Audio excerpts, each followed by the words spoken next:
Hadir guru kita dan seterusnya para sahabat. InsyaAllah pada malam ini kita menyambung pada halaman 629. Bismillahirrahmanirrahim. Qala musannifu rahimahullahu ta'ala wa nafa'na bi ulumihi fi darain amin ya rabbal alamin. Ahaduhuma min haitsu innahu wahidun minal mukallafin.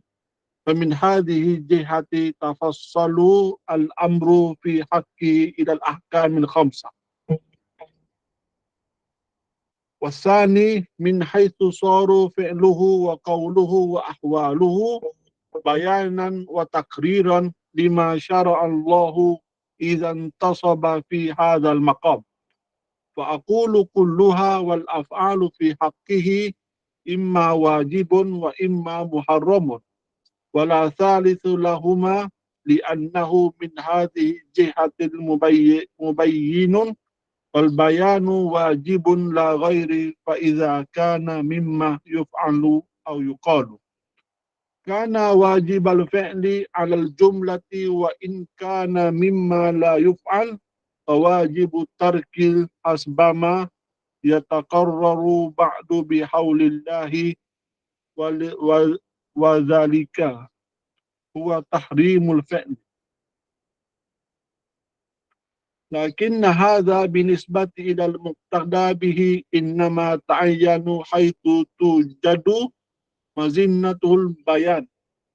أما عند الجهل بحكم الفعل أو ترك، وأما عند الاعتقاد لخلاف الحكم أو مظنة الاعتقاد لخلافه فمطلوب فعله بيانه بالفعل أو قول الذي يوافق الفعل إن كان واجبا، وكذلك إن كان مندوبا مجهول الحكم، وإن كان مندوبا ومظنة لاعتقاد وجوب فبيانه بترك أو بقول الذي يجتمع إليه ترك، كما فعل في ترك أضحية وترك صيام ست من الشوال وأشبه ذلك. وإن كان مظنة لاعتقاد عدم الطلب أو مظنة للترك فبيانه بالفعل والدوام فيه على وزن المظنة، كما في سنن والمندوبات التي تنسيت في هذه الأزمنة. فمطلوب تركه بيانه بترك أو القول الذي يساعده الترك إن كان حراما، وإن كان مكروها فكذلك كان مجهول الحكم، وإن كان مزنة لاعتقاد التحريم وترجح بيانه بالفعل تعين الفعل على أقل ما يمكن وأقربه. وقد قال الله تعالى: لقد كان لكم في رسول الله أسوة حسنة.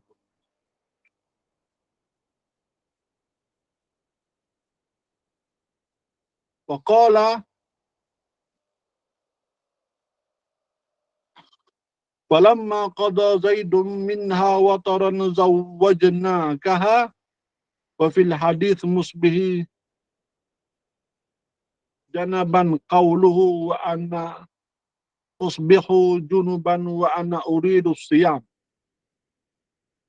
وفي حديث أبي بكر ابن عبد الرحمن من قوله عائشة: يا عبد الرحمن أترغب عما كان رسول الله يصنع؟ قال عبد الرحمن: لا والله. قالت عائشة: فأشهد على رسول الله صلى الله عليه وسلم أنه كان يصبح جنبا من جماع غير احتلام ثم يصوم ذلك اليوم. وفي حديث أم سلمة على أخبرتها أن أفعل ذلك إلى آخر الحديث. وروى إسماعيل القاضي عن زياد ابن حصين عن أبيه قال: رأيت ابن عباس وهو يسوق راحلته وهو يرجز وهو محرم وهو يقول: wa hunna yamshina bina amisan in tasduqit tayru nanik lamisan. Qala fadzakara al-jima' bi ismihi falam yakunni anhu. Qala faqalat ya Aba Abbas atatakallamu birrafath wa antal muhrim. Faqala innama rafath ma ruju'ihi bihi nisa.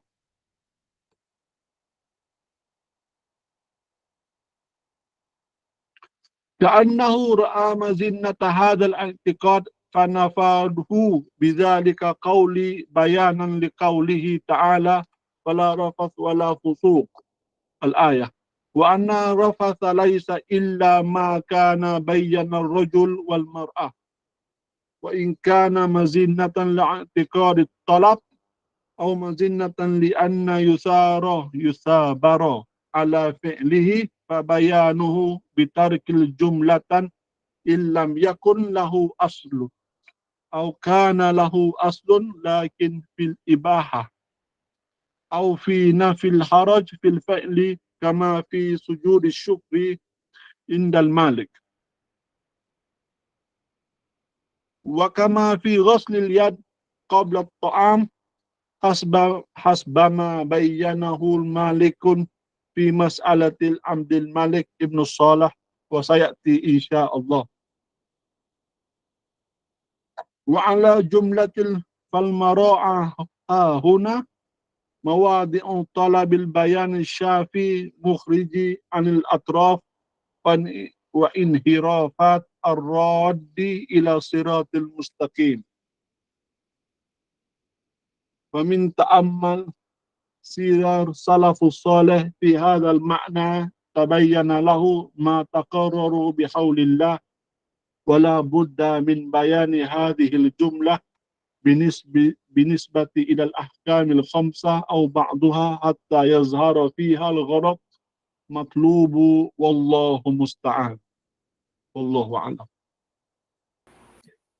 بارك الله فيك وزادك الله علما وفهما وحرصا. بسم الله الرحمن الرحيم. الحمد لله رب العالمين والصلاة والسلام على أشرف الأنبياء والمرسلين وعلى آله وصحبه أجمعين. سبحانك لا علم لنا إلا ما علمتنا إنك أنت العليم الحكيم ولا حول ولا قوة إلا بالله العلي العظيم. اللهم اجعل أعمالنا كلها صالحة ولوجهك خالصة ولا تجعل فيها لأحد شيئا. أما بعد، فخير ما أحييكم به تحية الإسلام، وتحية الإسلام السلام. السلام عليكم ورحمة الله وبركاته. Alhamdulillah, pertamanya kita mengucapkan syukur kepada Allah Subhanahu Wa Taala kerana pada malam ini sekali lagi kita dapat bersama-sama untuk meneruskan pembacaan kitab Al-Muwafaqat karangan Al-Imam Abu Ishaq Asy-Syatibi rahimahullahu taala. Jadi pada pengajian yang lalu kita masih lagi berada di dalam perbincangan tentang Al-Bayan dan Al-Ijmal.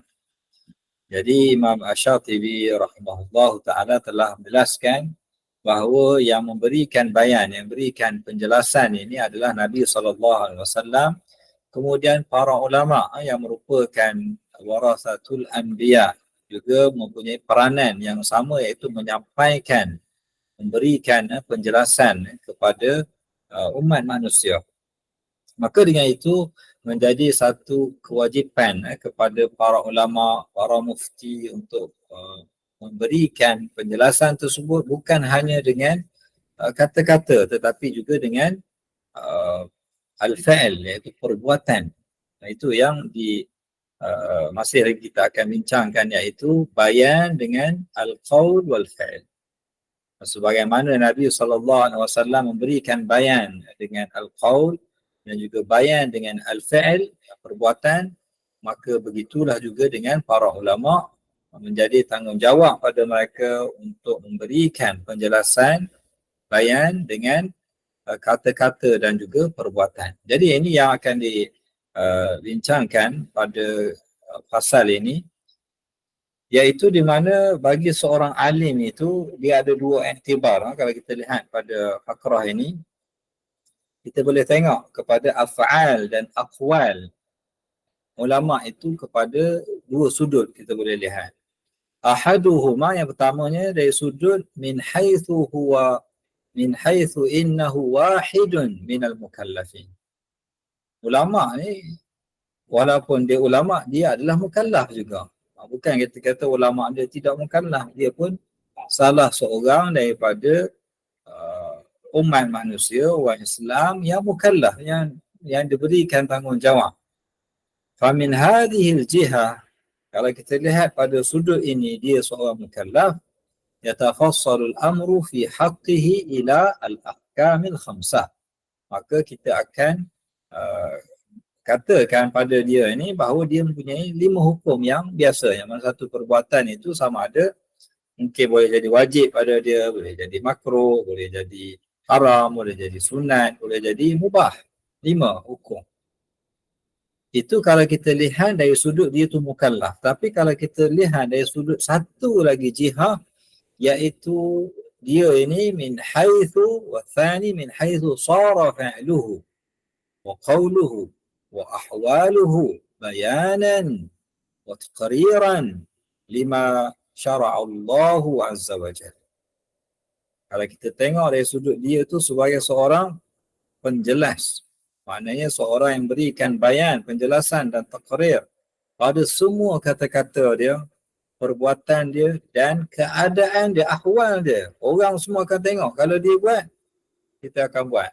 Kalau dia tak buat, kita tak buat. Maksudnya perbuatan dia, keadaan dia itu juga adalah bayan dan takrir.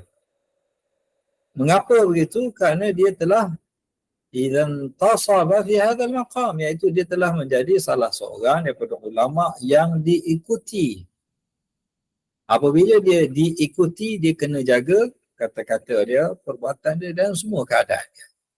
Maka semua akwal dia, af'al dia pada orang ini, iaitu pada alim ini, sama ada kita bahagikan dia kepada dua, iaitu imma wajibun wa imma muharram.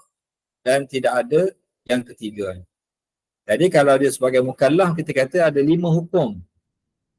Dia 5 hukum sebab dia mukallaf. Dari sudut kalau kita lihat dia sebagai seorang mukallaf yang biasa lah. Tetapi dari sudut dia seorang alim, perbuatan dia dan juga kata-kata dia, sama ada kata-kata itu menjadi wajib ataupun menjadi muharram. Dan tidak ada hukum yang ketiga. Itu special bagi ulama. Bukan special maksudnya dari segi tanggungjawab lebih besar lagi bagi dia. Berbeza. Ini orang biasa. Orang biasa mungkin ada hukum makruh, mungkin ada hukum mandub, mungkin ada hukum mubah. Bagi dia tidak ada. Sama ada wajib dia kena buat ataupun haram dia buat. Jadi ini satu taklif juga kepada seorang alim. Kenapa kita katakan begitu? Li'annahu min hadhil jihah. Kalau kita tengok pada sudut ini, dia seorang yang alim yang diikuti. Dia adalah sebagai seorang mubayyin, yang tugas dia untuk memberi penjelasan. Dan penjelasan adalah wajib. Oleh kerana dia warathatul anbiya, dia mewarisi Nabi dan orang akan ikut dia. Maka bayan itu pertamanya menjadi wajib kepada dia. Ini sekiranya apa yang perkara tersebut, hukum tersebut, mimma yuf'al au yuqal, iaitu pada benda yang boleh dilakukan dan boleh dikatakan. Maka dengan itu dikata kana wajib al-fi'li 'ala al-jumlati. Kalau dia boleh buat dan boleh cakap, maka dari segi fi'il dia wajib, dia kena buat. Dan wa in kana mimma la yuf'al, benda tu memang tak boleh buat, maksudnya haram lah. Ataupun kalau hukum taklifi itu kita panggil dia ada jihati talabul fi'l dan ada talabut tarki. Benda yang kena buat dan benda yang tak boleh buat. Benda yang kena buat sama ada wajib ataupun mandu, benda sunat. Dan benda yang kena tinggalkan, haram dan makruh. Dan mubah, dia adalah mukhayyar. Itu segi hukum taklifi. Maka di sini perkara yang kena buat, bagi dia wajib kena buat. Dan benda yang kena tinggal, wajibut tarki, dia kena tinggalkan terus, tak boleh buat. Dan ini sebagaimana yataqarraru ba'du insya-Allah dengan dalil yang akan dibawakan oleh Imam Asy-Syatibi, wa dzalika huwa tahrimul fi'l, dia tak boleh terus buat. Cuma kata Imam Syatibi, lakin hadha binisbati ila al-muqtada bihi. Ini adalah bagi alim yang orang ikut dia. Contohnya para a'immah, Imam Abu Hanifah, Syafi'i, Imam Malik, Ahmad, ini muqtada bihi, orang ikut dia. Segala apa yang dia buat, dia lakukan, semua orang akan ikut. Maka orang yang seperti ini, yang diikuti ini, innama yata'ayyanu haitsu tujadu madhinnatul bayan. Kan orang seperti ini, kita dapat memahami bahawa dia adalah seorang yang diikuti. Madhinnatul bayan, dia kena jelaskan dengan segala apa yang dia ada. Kata-kata dia dan juga perbuatan dia. Contohnya dia kata, amma indal jahli bi hukmil fi'li aw tarki. Contohnya orang maknanya masyarakat lah, tak tahu hukum tentang satu perbuatan itu perlu buat atau perlu tinggalkan.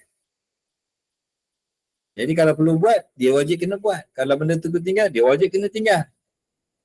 Dan ada pun sekiranya wa amma inda i'tiqadi khilafil hukum.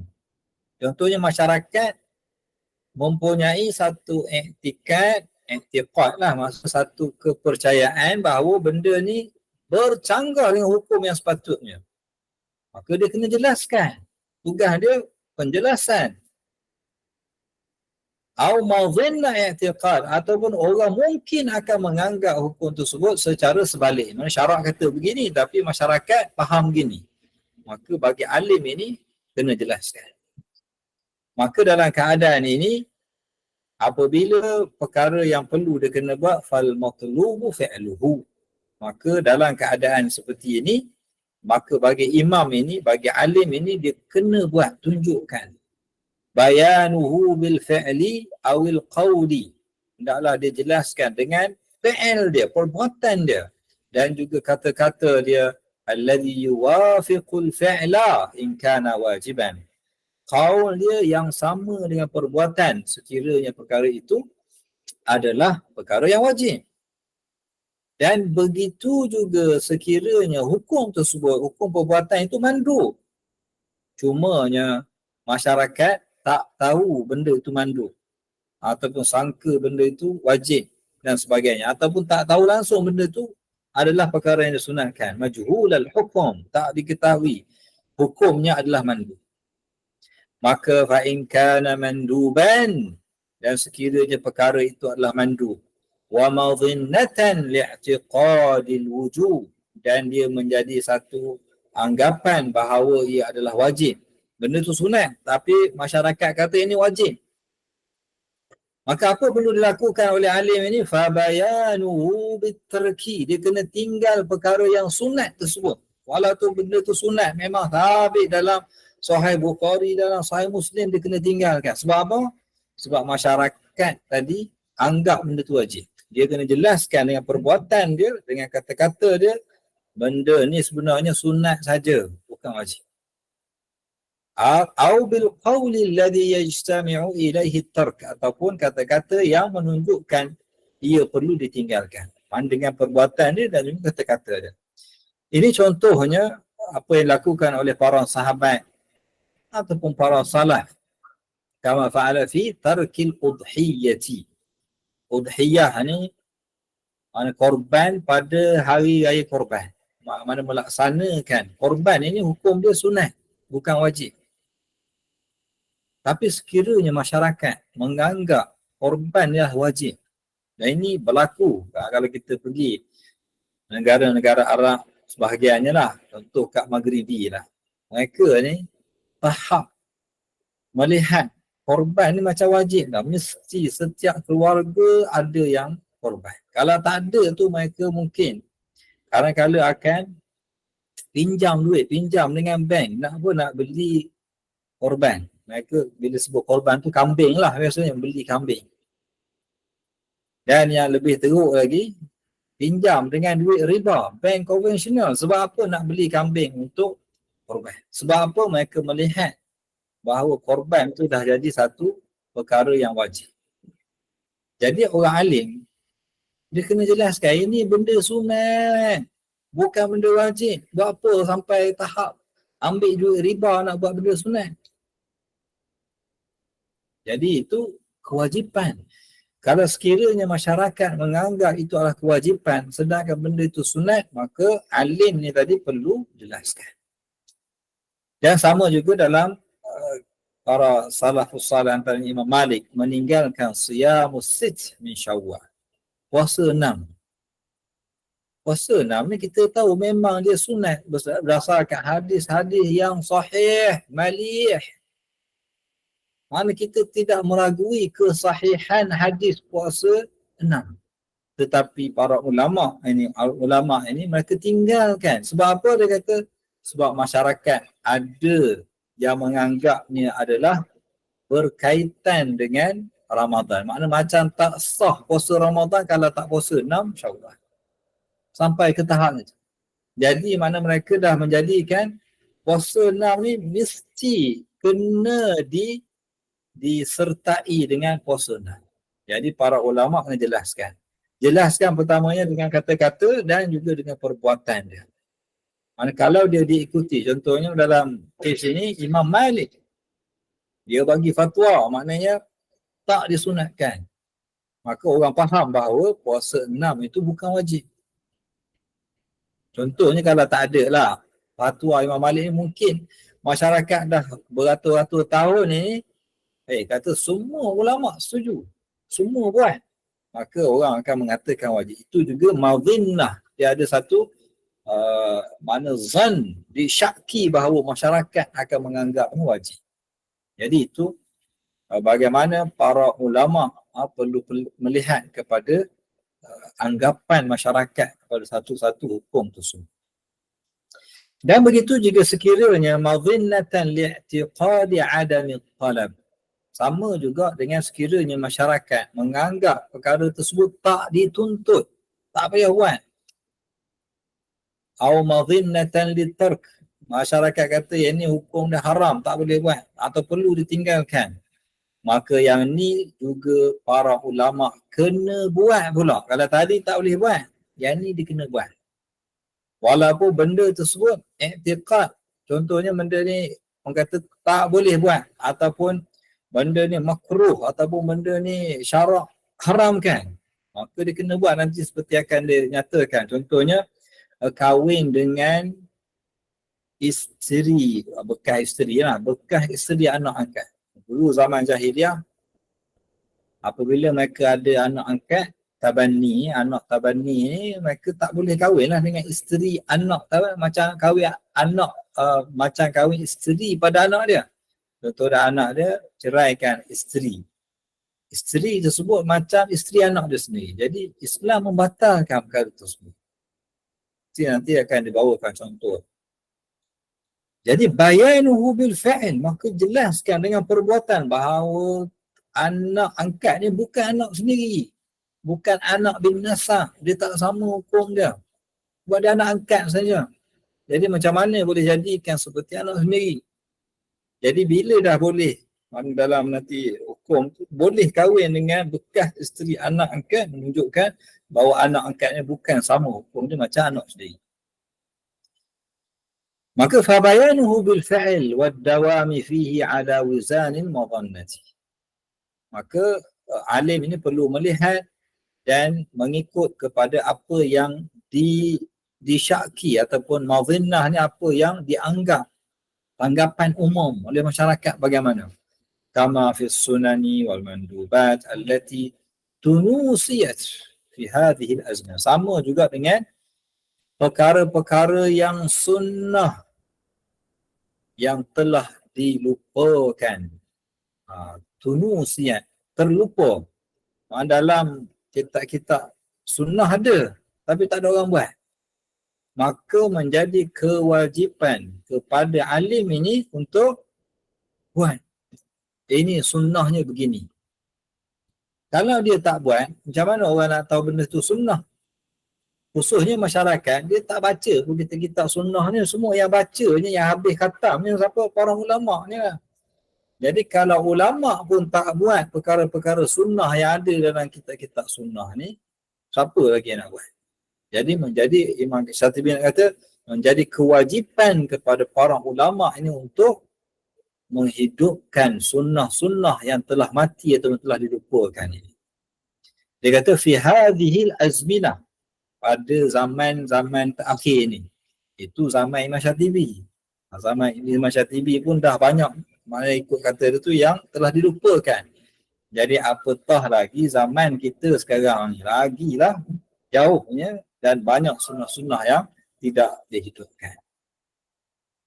Itu kalau sekiranya benda yang telah dilupakan perlu dia kena buat. Dan juga wal matlubu tarkuhu, perkara yang perlu ditinggalkan. Tak boleh buat. Jadi macam mana dia nak jelaskan? Bayanuhu bitarki awil qawli alladhi yusa'iduhu tarku in kana haram.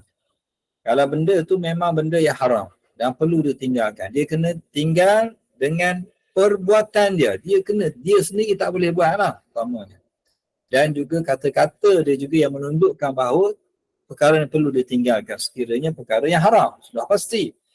Dan sekiranya perkara yang makruh pun sama. Fakadhalika in kana majhul al-hukum.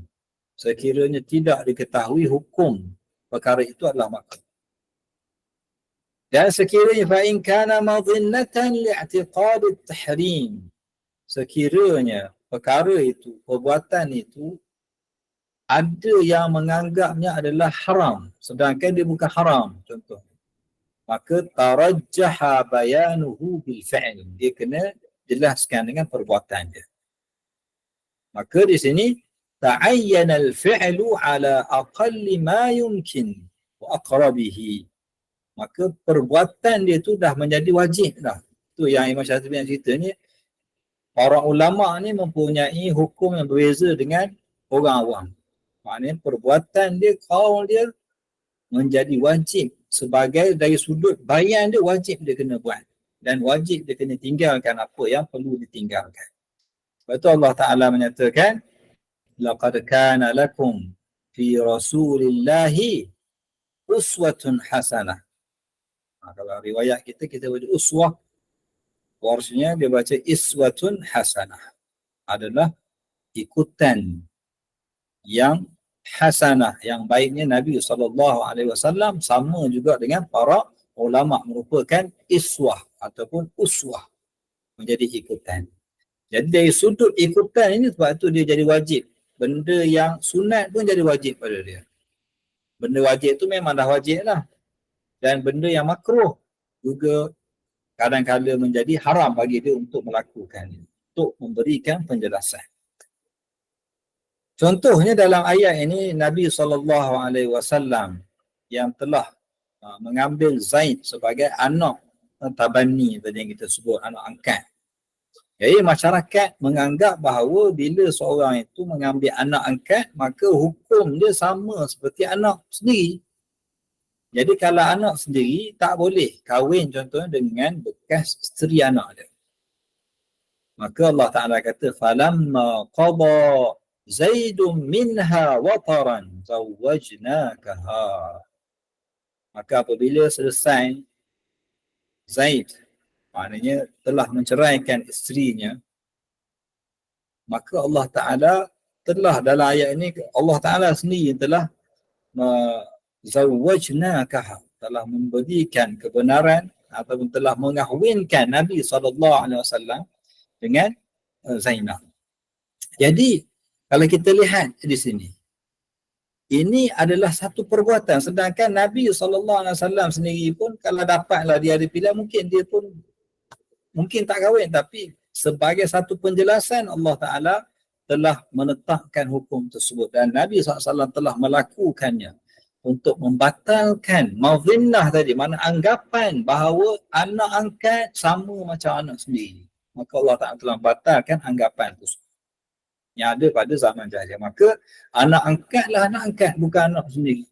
Tak sama dari segi hukumnya. Sedangkan kalau anak sendiri ni Allah Ta'ala telah haramkan hurimat alaikum ummahatukum sehingga ayat wa halailu abnaikum alladhina min aslabikum. Allah Ta'ala telah mengharamkan bekas isteri anak-anak kamu. Tak dibenarkan. Tetapi bagi anak tabani dibenarkan. Dan juga dalam kisah yang lain, di mana para sahabat datang risau bagi seorang yang berjunub. Contohnya pada bulan Ramadan. Dia berjunub pada waktu malam dan terbit fajar dalam keadaan dia masih berjunub. Belum mandi lagi. Belum mandi junub. Mereka risau takut puasa tak sah. Maka Nabi SAW menjelaskan, wa ana usbihu junuban wa ana uridus siyam.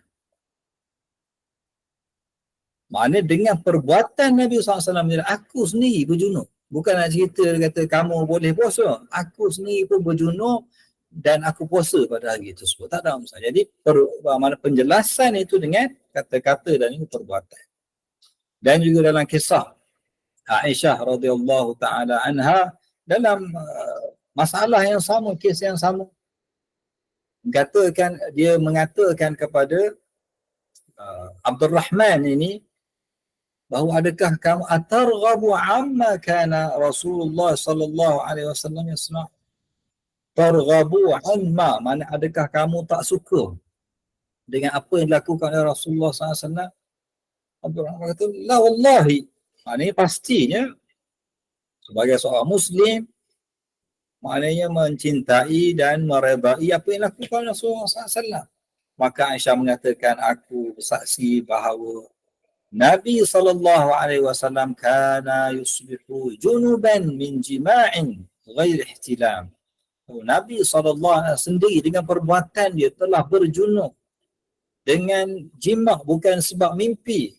Thumma yasumu dhalika. Kemudian Nabi SAW puasa pada hari tersebut walaupun dalam walaupun terbit matahari, Nabi SAW masih lagi belum mandi junub pun masih sah lagi puasa tersebut. Kerana ada pandangan di kalangan para sahabat yang mengatakan tidak sah puasa sekiranya seorang tu dia berjunub setelah terbit fajar. Maksudnya kena mandi dulu sebelum terbit fajar, kemudian baru puasa. Jadi pandangan itu dibatalkan dengan hadis Aisyah ini dan juga dengan perbuatan Nabi SAW. Jadi perbuatan itu menjadi satu penjelasan bayan.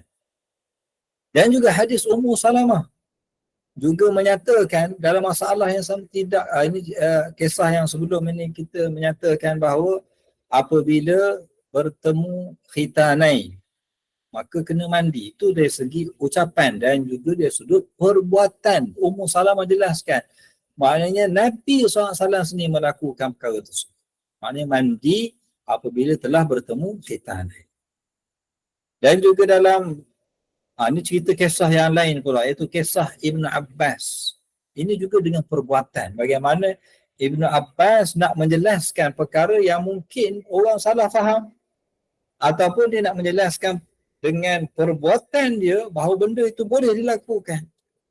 Contohnya kisah Ibn Abbas ketika dia sedang berihram, dalam keadaan ihram. Naik di atas kerendaan dia.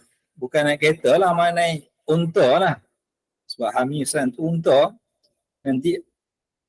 Dan dalam keadaan dia berihram tersebut, dia menyanyikan syair lah. Syair yang di mana dalam syair ini terdapat unsur rafath. Rafath ni mana sebut pasal berjima.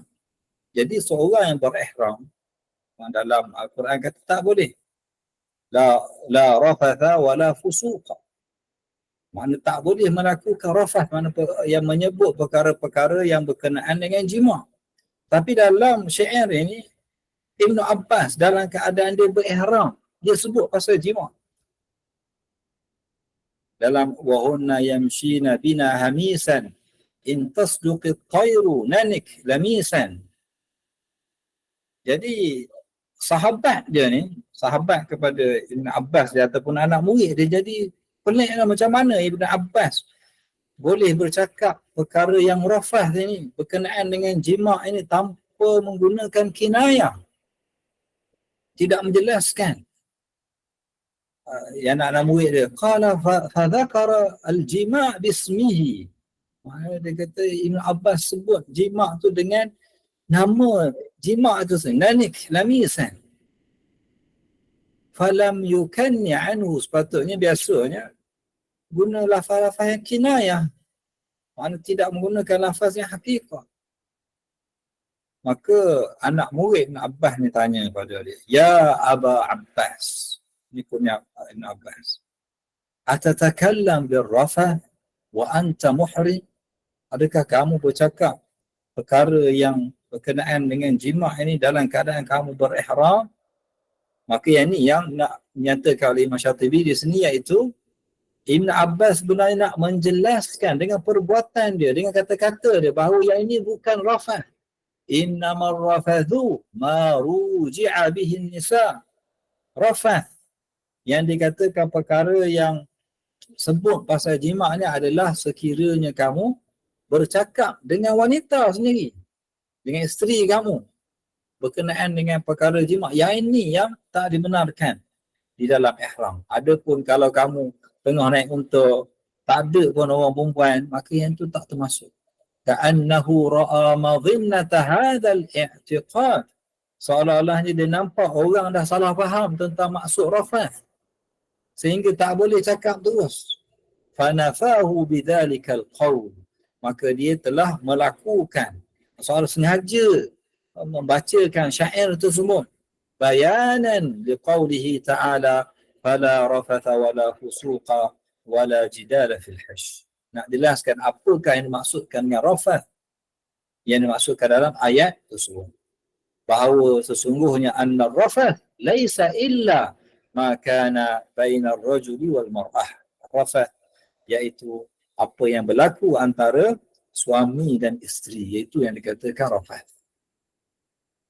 Tapi perkara ini sudah pasti dia perkara yang khilaf di kalangan para ulama. Dan ada juga riwayat yang lain yang menunjukkan bahawa Ibn Abbas menyatakan rafath adalah kata-kata yang mana yang lucah ataupun berkenaan dengan jima' walaupun tidak bersama suami dengan isteri tersebut. Itu pandangan yang lain daripada Ibn Abbas dan juga sahabat yang lain.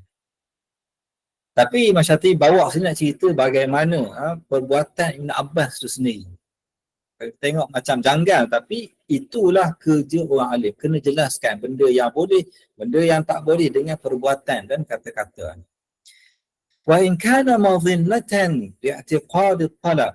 Sama juga sekiranya satu perbuatan itu ataupun satu hukum itu disangka perlu dilakukan.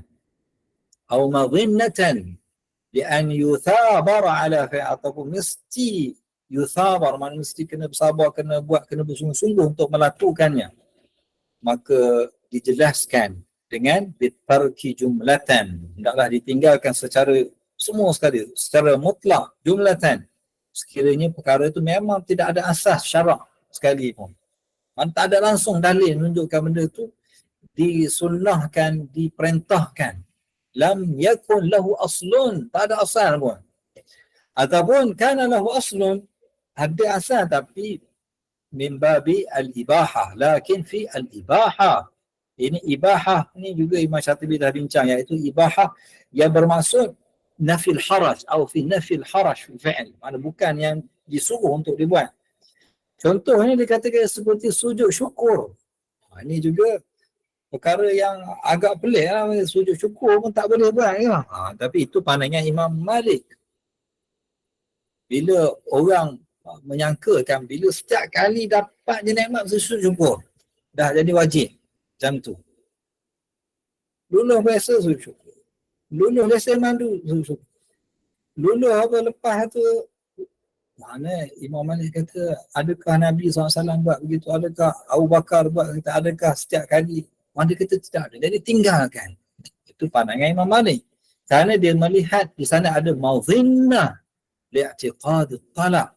Sebab orang menganggap itu satu perkara yang seperti wajib untuk dilakukan. Mesti bersungguh untuk melakukannya. Dan seperti dalam contoh juga akan dibawakan nanti dalam masalah yang akan datang nanti, kama fi ghuslil yad qabla at-ta'am. Jadi memang dah biasa bagi kita, iaitu kalau nak makan kita basuh tangan. Dan nasihat-nasihat doktor pun sebelum yang terpampang kat kantin, kat kedai, basuh tangan dulu sebelum makan. Itu biasa.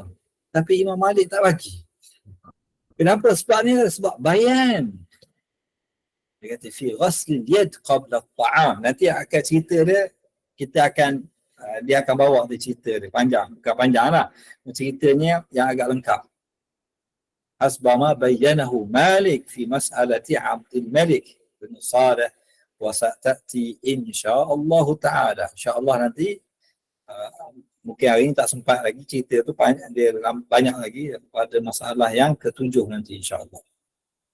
Jadi khulasah cerita ni yang Imam Syatibi bawa ni, fal mura'aha huna, apa yang diraikan di sini ialah mawadhi'u talabil bayan syafi, iaitu ada kalanya tempat-tempat yang perlu kita berikan penjelasan.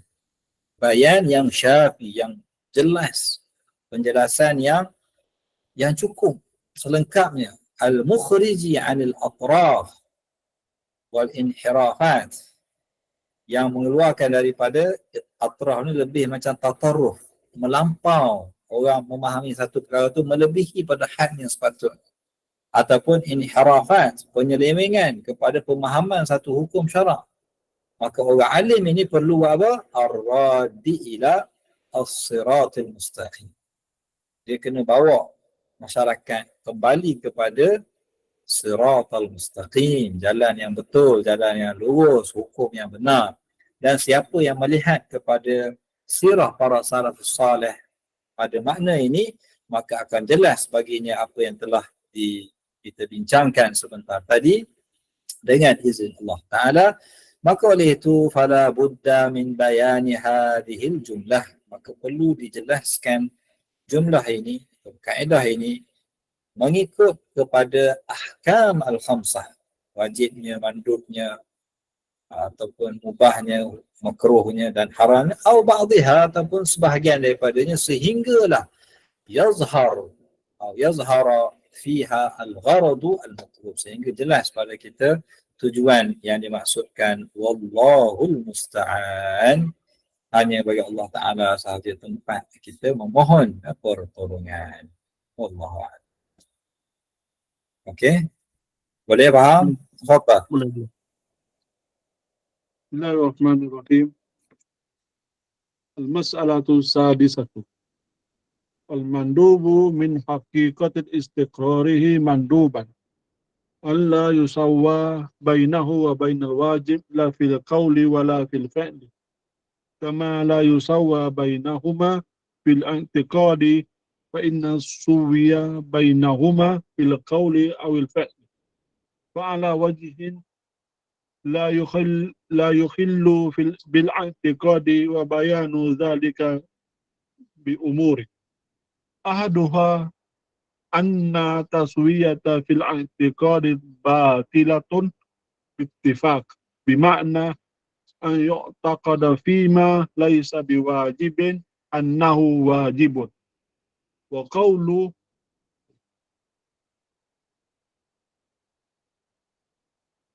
وقول أو الفعل إذا كان ذريعة إلى المطلق تسوية وجب أن يفرق بينهما ولا يمكن ذلك إلا بالبيان القولي والفعل المقصود بالتفريق، وهو ترك الالتزام في المندوب الذي هو من خاصة كونه مندوبا.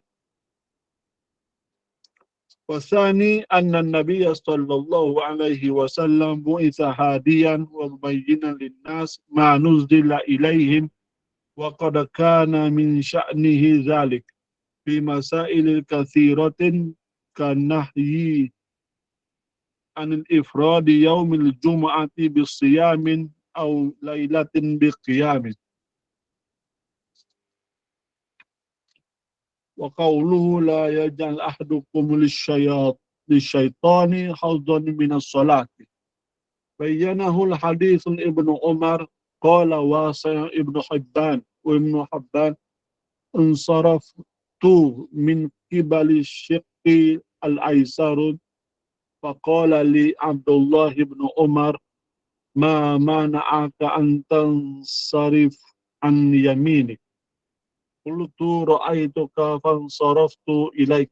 قال أصبت، إن قائلا يقول انصرف عن يمينك، وأنا أقول انصرف كيف شئت عن يمينك وعن يسارك. وفي بعض الأحاديث بعدما قرر حكما غير واجب من فعل فقد أحسن ومن لا فلا أراد.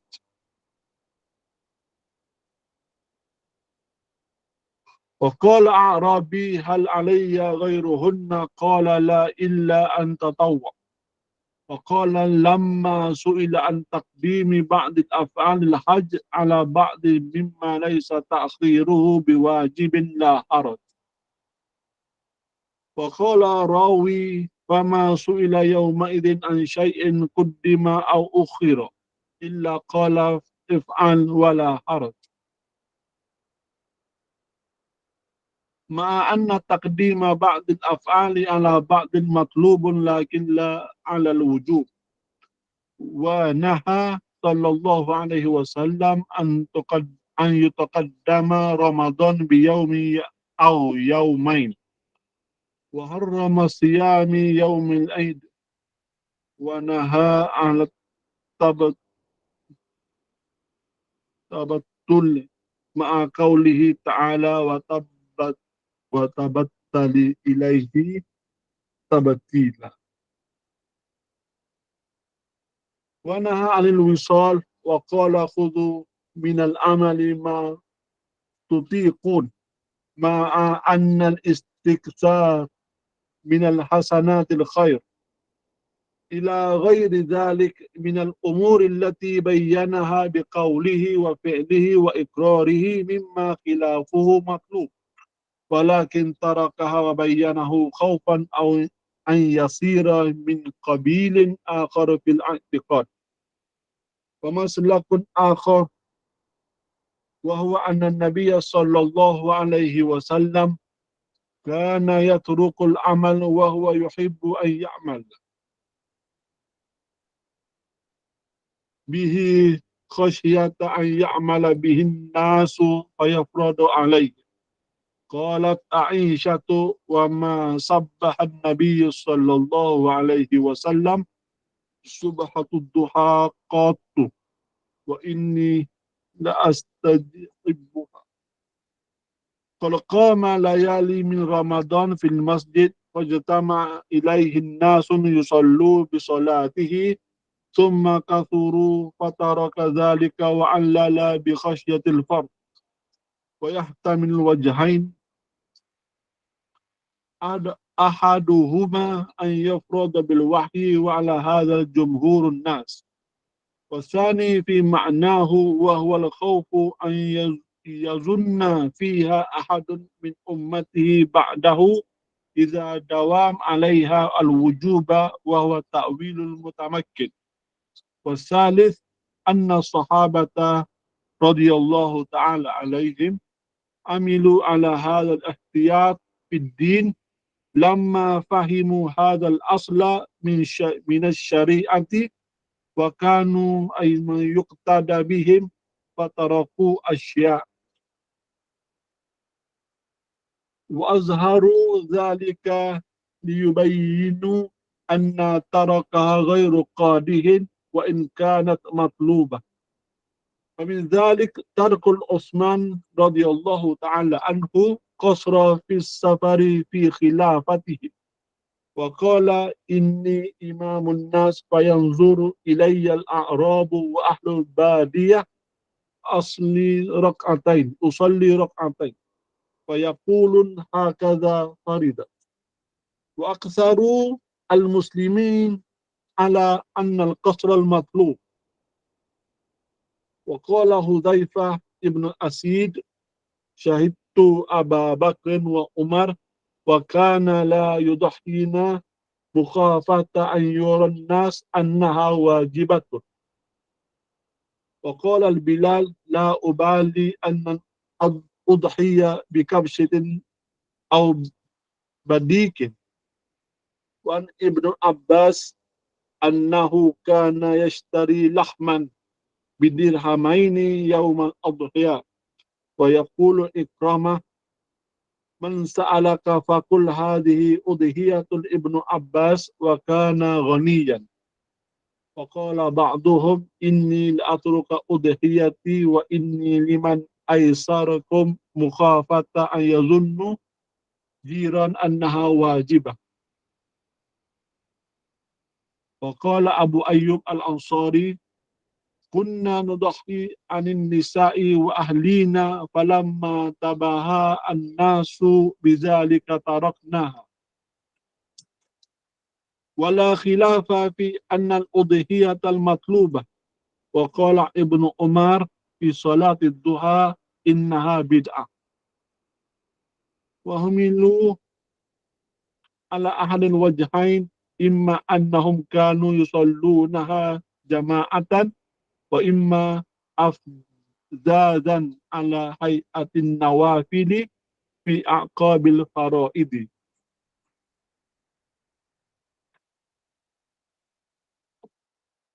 Wa qad muni an-nisa'i masajid ma'a ma fil hadithi min qawlihi la tumna'ul ima Allahi masajida lillah.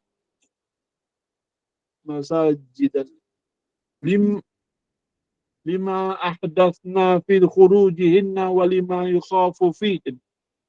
Warrabi' anna aytamal muslimina istimraru ala hadzal asli ala jumlati wa inin ikhtalafu fi tafasil faqad kurihal Malik wa Abu Hanifah siyam sittu min asyawal wa dhalika li illatil mutaqaddimah ma anna targhibi fi siyamiha thabitun sahih li alla yu'taqada dhammuha ila Ramadan. Qala al-Qarafi wa qad wuqi'a dhalika lil ajab. Wa qala Syafi'i fi al-udhiyati bin nahwi dhalika haythu istadalla ala al-adam al-wujub al-fi'li sahabatil mazkur wa ta'lilihim. Wa manqulu an Malik min hadhihi kathirun wa saddul dhari'ah aslun indahu muttaba'un muttaridun fil adatil wal ibadat. Fa bi majmu'in hadhihi adillah naqta'u bi anna at-tafriqa bainal wajibil wal mandubi idza stawa qawlani aw fi'lani maqsudun syar'an wa matlubun min kulli man yuqtada bihi qat'an kama yuqta'u bi qasdi ila al-farqi bainahuma al-i'tiqadan. Wallahu a'lam. بارك الله فيك وجزاك الله خيرا وزادك الله علما وفهما وحرصا. Jadi masalah yang ke-6, as-sadisah, pembahasan yang ke-6 ini seperti yang disebutkan oleh Imam Syatibi tadi, iaitu dia nak bincang tentang hukum taklifi. Yang pertamanya dimula dengan al-mandub. Mandub ini dia kena min haqiqati istiqrarihi manduban. Mandub sepatutnya dia kena kekal sebagai mandub lah. Dia tak boleh bertukar. Dia mandub tapi dia wajib. Dia tak boleh jadi begitu. Jadi dia kena mandub, dia kekal sebagai mandub. Dan tidak boleh disamakan di antara mandub dengan al-wajib. La fil qawl wa la fil fa'il. Dari segi perbuatannya dan qaul. Sebagai seorang alim itu dia tak boleh Abang dia kata manduk tu adalah wajib, wajib tu adalah manduk. Tak jadi begitulah. Dan tak boleh juga disamakan dari sudut fil i'tiqad.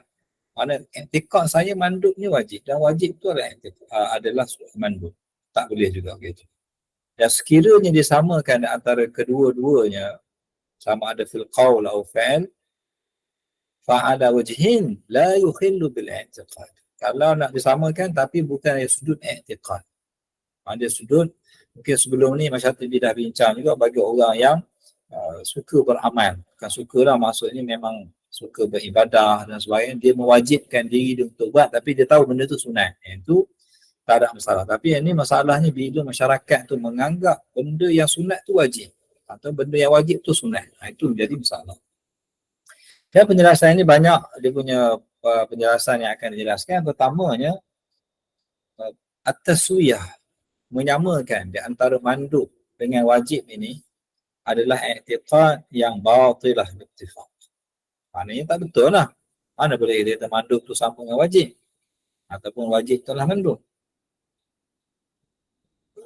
Yang dimaksudkan di sini adalah ya'taqada fi ma laysa biwajibin annahu wajib. Benda yang tidak wajib, pada i'tiqad dia memang wajib. Allah Ta'ala mewajibkan. Wal qawlu awil fi'l, sama ada benda itu secara qawlinya ataupun secara fi'linya, sekiranya idza kana dhari'atan ila mutlaq at-taswiyah, sekiranya membawa kepada persamaan tersebut. Dan apa yang wajibnya perlu dibezakan di antara keduanya, dan ia tidak akan berlaku melainkan dengan bayan al-qawli, dengan penjelasan, dan juga secara fi'li, perbuatan. Alim kena jelaskan perbezaan antara keduanya, iaitu dengan meninggalkan iltizam fil mandub. Tak kena tinggal, benda mandub kena tinggalkan supaya orang tak mengatakan dia wajib. Alladhi huwa min khasati kaunihi mandub, kerana benda yang mandub kita boleh tinggal. Jadi alif dia tinggal benda mandub bukan sebab benda tu mandub, tapi sebab orang menyangka ia benda wajib. Jadi kena tinggalkan. Wathani, dan yang keduanya, bahawa Nabi SAW diutuskan sebagai seorang Nabi yang beri petunjuk, yang beri penjelasan kepada manusia apa yang telah diturunkan kepada mereka. Maka oleh itu di antaranya penjelasan Nabi SAW ini dalam masail yang banyak berkenaan dengan perkara ini. Antaranya Nabi SAW melarang daripada ifradi yaumil jumu'ati bisiyamin. Tak boleh puasa pada hari Jumaat secara infirad, secara satu hari saja. Mana hari Jumaat je puasa. Hari Sabtu tak puasa, hari Khamis tak puasa. Itu dilarang oleh Nabi SAW. Sebab apa macamnya? Supaya orang tak menyangka bahawa hari Jumaat contohnya wajib, wajib kena puasa hari Jumaat contohnya. Anggapan tersebut telah dibatalkan dengan larangan Nabi. Dan juga larangan Nabi SAW daripada qiyam lailatihi biqiyamin. Malam Jumaat dia semayang tahajud. Malam Jumaat dia qiyamul lail. Tak jadi. Maka juga Nabi SAW mengatakan jangan kamu menjadikan solat kamu ni ada bahagian kepada syaitan. Kerana syaitan dia akan cuba, dia tak boleh. Contohnya bagi seorang yang jenis rajin nak solat ni, dia memang dia akan solat, jadi dia akan cuba sesatkan ikut cara yang lain. Benda yang mandub menjadi wajib dan sebagainya. Dan ini juga berlaku kepada para sahabat, antaranya Ibn Abbas ketika mana dia berkata kepada Wasi' bin Habban bahawa dia telah Wasi' ini dia telah bila selesai solat dia insarafa, maknanya dia keluar pada solat tu dia ikut belah kiri, syaqi al-aisar. Maka Ibn Umar tanya pada dia, kenapa kamu tak pergi keluar ikut belah kanan? Kenapa kamu keluar ikut belah kiri? Kenapa kamu tak insiraf daripada belah kanan? Dia kata, aku tengok kamu. Ra'aituka fansaraftu ilaika, maka aku pergi ikut kamu. Asabta, maka kamu telah melakukan perkara yang betul. Kerana mungkin ada orang mengatakan, hendaklah kamu bila selesai solat, hendaklah kamu insiraf kepada belah kanan. Keluar pada belah kanan ataupun berpaling pada belah kanan. Maka kata Ibn Umar, aku mengatakan kamu nak paling ke mana pun boleh. Insarif kaifa syi'ta. Belah sini kanan ke kiri ke, nak terbang ke atas ke bawah pun tak ada masalah. Mana tidak ada satu yang diwajibkan begitu. Jadi nak cerita tu itu bayan. Mana saya orang kata mesti bila habis sembahyang mesti belah kanan. Duduk belah kanan. Tak boleh kiri, boleh ke depan, boleh. Itu penjelasan. Dan juga dalam hadis yang lain menyatakan maqar hukman ghaira wajibin.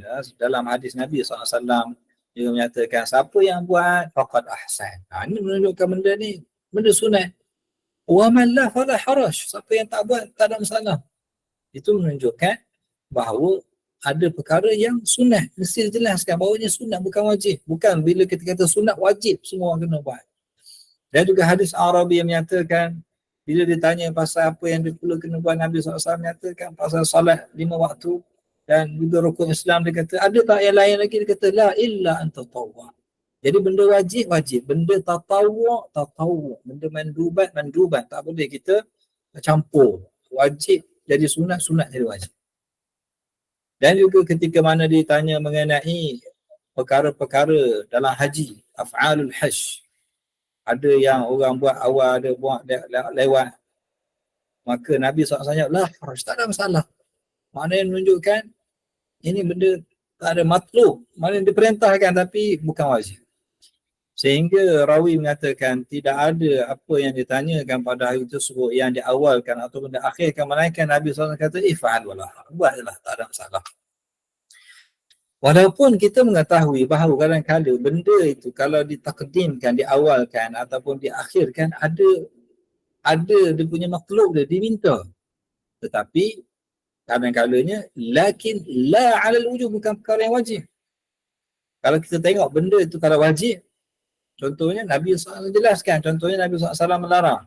Naha sallallahu alaihi wasallam an yutaqaddama Ramadhan bi yawmi. Ini Nabi SAW larang, haram, tak boleh. Mana diawalkan Ramadan dengan sehari itu. Kenapa? Kan takut orang kata ini pun Ramadan juga. Ataupun yang jenis was-was ni. Kan Ramadan dah masuk dah, aku tak puasa lagi, biar aku puasa hari ni. Jadi itu yang menjadi masalah. Ada orang yang mempunyai anggapan seperti ini, i'tiqad seperti ini. Dan Nabi SAW mengharamkan puasa pada hari raya. Sebab apa? Sebab takut ni lah. Orang menjadikan hari raya pun Ramadan juga. Jadi dilarang. Dan sama juga Nabi SAW melarang daripada tabattul. Tabattul ni iaitu orang yang hanya ibadah saja sampai tak kahwin. Macam pederi-pederi tu. Dilarang. Maknanya jangan melakukan tabattul. Maksudnya tak kahwin tu tak dibenarkan. Dalam Islam kita ibadat dah kahwin juga. Bukan seperti yang dilakukan oleh, walaupun Allah Ta'ala sebut dalam Quran wa tabattal ilaihi tabtila, tapi Nabi SAW mengajar, menjelaskan pada kita apa yang dimaksudkan dengan tabattul. Yang betulnya adalah kita kahwin dan juga melakukan ibadat. Dan Nabi SAW melarang daripada wisal, puasa yang bersambung 2 hari, tak buka puasa. Ini dilarang sebab juga di antara perkara yang, walaupun Nabi SAW melakukan wisal dan sebagian para sahabat melakukannya, ini juga dah dibincangkan juga oleh Imam Syatibi. Dan Nabi SAW mengatakan, hendaklah kamu khudu minal amali ma tutiqun, hendaklah kamu beribadah dengan apa yang kamu mampu. Walaupun secara umum yang kita tahu bahawa melakukan perkara yang baik adalah bagus. Istiqsar minal hasanat khair. Buatlah perkara yang baik sebanyak-banyaknya. Tapi Nabi kata ambillah yang kamu mampu saja. Kerana apa? Mungkin akan menyebabkan tadi yang disebutkan sebagai tatarruh, melampau dalam beribadah dan sebagainya. Dan lain-lainnya umur perkara-perkara yang telah dijelaskan oleh Nabi SAW dengan kata-katanya, dengan perbuatannya, dengan ikrarnya. Mimma khilafuhu matlub, yang mana kita tahu, tengok hadis ni, khilaf dia itu yang diminta, tetapi dijelaskan oleh Nabi SAW, tak payah buat. Lakin tarakahu, Nabi SAW meninggalkannya dan menjelaskannya khaufan an yasira min qabili akhari, supaya mungkin dia boleh membawa kepada i'tiqad bahawa benda itu wajib dan sebagainya.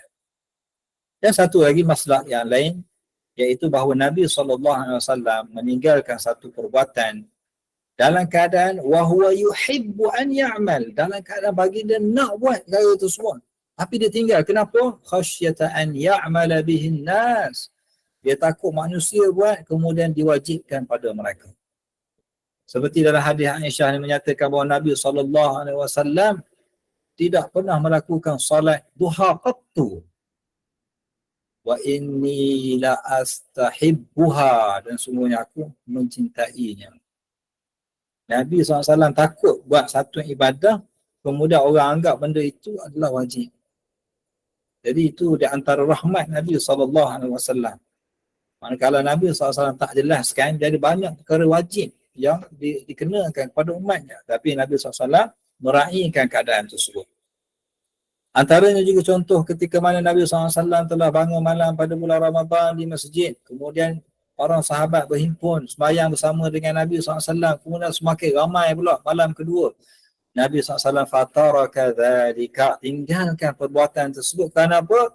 Khasyatal fard, takut difardukan. Dan yang dimaksudkan takut difardukan dua wajah. Yang pertamanya, takut difardukan secara wahyu Allah Ta'ala turunkan, diwajibkan kamu qiyam lail pada bulan Ramadan.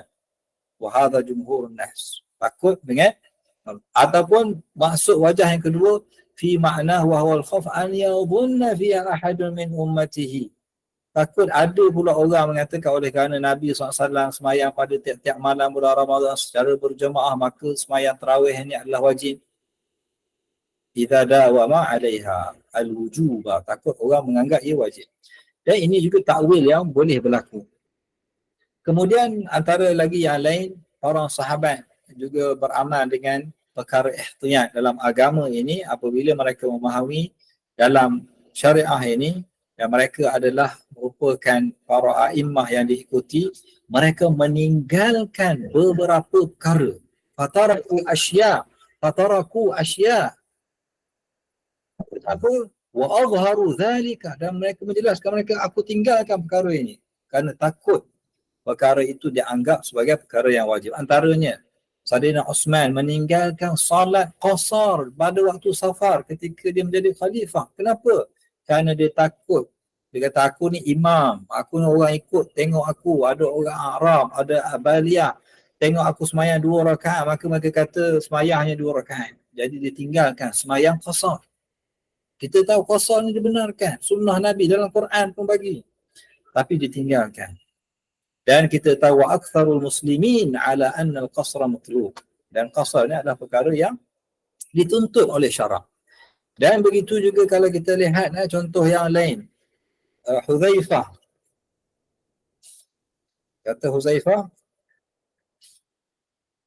bin Asid, aku telah melihat bahawa Abu Bakar, Umar tidak melakukan ibadah korban pada hari raya kerana takut manusia akan melihat bahawa ia adalah wajib. Makhafata an yaran nasu annaha wajibah. Dan Bilal juga mengatakan, aku tak kisahlah aku udahhi bikabshin, aku sembelih kambing ke atau bidikin ataupun dengan ayam saja. Cap ayam pun okey untuk raya korban. Tak semestinya kena sembelih kambing. Mana cerita benda ni benda sunat wahai manusia, bukan benda wajib. Ibn Abbas pun dia kata, aku beli daging je, pergi kedai beli daging 2 dirham pada hari raya, tak payah sembelih. Sebab apa? Ketika ditanya, dia kata wa yaqulu li Ikrimah, dia kata kepada maula dia Ikrimah ni, apabila ditanya man sa'alaka faqul, katakanlah, ini yang disebutkan sebagai bayan penjelasan, ini adalah udhiyah, adalah korban Ibn Abbas, iaitu beli daging 2 dirham. Wa kana ghaniyan, Ibn Abbas banyak duit, kaya, tapi tak nak korban, bukan sebab bakhil, sebab nak jelaskan pada manusia. Dan begitu juga para salaf, sesungguhnya aku meninggalkan ibadah korban ini walaupun aku lamin aisarikum, aku orang yang paling kaya di kalangan kamu, paling jutawan, makhafata an yadhunna, aku takut orang menganggapnya ataupun jiran menganggapnya annaha wajibah. Dan begitu juga Abu Ayyub Ansari mengatakan, kami sebelum ini sembelih korban untuk isteri kami, untuk keluarga kami, tetapi apabila manusia tabaha an-nasu bidzalik, manusia mula berbegah-megah dengan korban mereka, taraknaha, kami tinggalkan, tak buat korban tu. Sebab apa? Bayan, penjelasan, wala khilaf, dan tidak ada khilaf bahawa korban adalah perkara yang matlub, perkara yang dituntut. Tapi para sahabat tersebut ditinggalkan sebab penjelasan. Dan juga Ibnu Umar mengatakan solat duha ni bid'ah. Ditafsirkan di sini kerana mereka semayang secara berjemaah ataupun mereka semayang tidak berjemaah tetapi seperti semayang nawafil, seperti semayang rawatib fi aqabil faraid, macam semayang nawafil. Maka Ibnu Umar nak menjelaskan bahawa ini perkara yang bid'ah sekiranya berlaku begitu. Dan juga waqad muni'an nisa'ul masajida, pada zaman para salaf orang perempuan dilarang untuk pergi ke masjid kerana apa? Kerana takut fitnah. Walaupun Nabi SAW telah bersabda, la tamna'u ima Allahi masajid Allah, jangan kamu melarang hamba-hamba wanita, mana hamba-hamba Allah Ta'ala yang wanita ini untuk pergi ke masjid Allah Ta'ala. Kerana apa? Lima uhdithna fi khurujihim, kerana banyaknya fitnah yang berlaku disebabkan mereka keluar ke masjid tersebut dan apa yang ditakuti oleh apa yang dilakukan oleh mereka tersebut. Dan juga di antara dalil perkara ini iaitu bahawa para a'immah muslimin mereka meneruskan asal ini, kaedah ini secara jumlatan, walaupun mereka berbeza dalam beberapa perincian. Antaranya Imam Malik, Imam Abu Hanifah kariha siyama siti syawal, sita min syawal. Dia kata makruh puasa 6 bulan syawal, makruh. Sebab bayan ini kan menjelaskan. Kerana illah dia seperti yang telah disebutkan sebelum ini, dan juga at-targhib fi siyami hathag, walaupun hadis puasa 6 ni sabit dan sahih, supaya tidak diiktikadkan bahawa dia sama dengan Ramadan. Habis Ramadan kena puasa, kalau tidak tak sah raya. Tak boleh beraya kecuali kalau tak puasa 6 Syawal. Itu i'tiqad yang fasid. Dan kata Imam Qarafi, dan ini telah berlaku kepada orang Islam yang ajam. Maka puasa 6 tu tak akan raya kalau tak puasa 6 tak boleh raya. Jadi itu masalah. Dan Imam Syafi'i juga mengatakan udhiyah ini adalah perkara yang disunatkan berdasarkan apa yang dilakukan oleh para sahabat bi'adamil wujub bi fi'li sahabah, seperti perbuatan para sahabat yang telah kita lihat sebelum ini, dan taklil mereka kenapa mereka tidak melakukannya. Dan begitu juga apa yang disebut daripada Imam Malik dalam perkara ini banyak, iaitu sadu zari'ah aslun indahu, yang diikuti, merupakan asal dalil yang diikuti, dan muttarib dalam bab ibadat dan bab adat pun sama. Dan semua dalil-dalil ini menunjukkan bahawa at-tafriq bainal wajib wan mandub, membezakan antara perkara yang wajib dan mandub apabila adanya i'tiqad istawa qawlan aw fi'l maqsudun syar'an wa matlubun, maka diminta bagi orang imam yang diikuti ini hendaklah menjelaskan kama yuqta'u bil qasdi wal farqi bainahuma i'tiqadan, perlu dijelaskan pada mereka perbezaan di antara kedua-duanya dengan i'tiqad. Kalau orang salah faham kepada hukum ini perlu dijelaskan. Wallahu ta'ala a'lam. Kita boleh berhenti setakat ini dulu. Ada soalan?